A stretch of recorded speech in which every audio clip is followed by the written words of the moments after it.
పూరా లోకల్. రాజకీయ నిఘా కోసమే ఎస్ఐబిలో ప్రత్యేక విభాగాన్ని ఏర్పాటు చేశానని ఎస్ఐబి మాజీ చీఫ్ ప్రభాకర్ రావు అంగీకరించినట్టు తెలుస్తోంది. ఫోన్ అక్రమ ట్యాపింగ్ వ్యవహారంలో ఆయన్ను ప్రశ్నిస్తుండటంతో కేసులో చిక్కుముడులు వీడుతున్నాయి.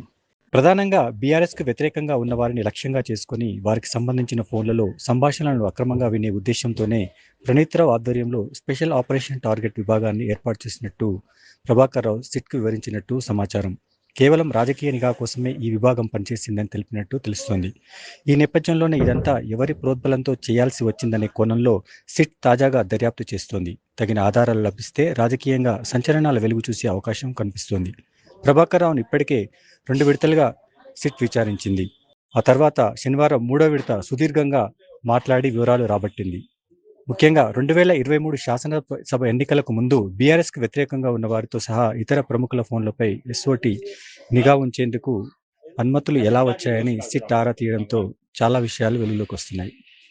నిఘా ఉంచాల్సిన ఫోన్ నెంబర్ల జాబితాలు డిజిగ్నేటెడ్ అథారిటీ హోదాలో ప్రభాకర్ రావు పేరుతోనే ఉన్నతాధికారులకు వెళ్లేవి. ఆ ఫోన్ నెంబర్లపై ఎందుకు నిఘా ఉంచాలనే తెలిపే విషయంలో మావోయిస్టు ముసుగు వాడారు. మావోయిస్టులకు డబ్బులు, ఔషధాలు, ఆయుధాలు సరఫరా చేస్తున్నారంటూ ప్రముఖులందరికీ ముద్ర వేశారు. ఉన్నతాధికారులు ఆ ఫోన్ల జాబితాలకు ఆమోదం తెలిపారు. అనంతరం ప్రభాకర్ రావు బృందం ఆ జాబితాలనే సర్వీస్ ప్రొవైడర్లకు పంపింది. అలా విన్న ఫోన్ల కాల్ రికార్డులను నిక్షిప్తం చేసిన హార్డ్ డిస్క్లనే ఎన్నికల ఫలితాల తర్వాత ధ్వంసం చేసింది.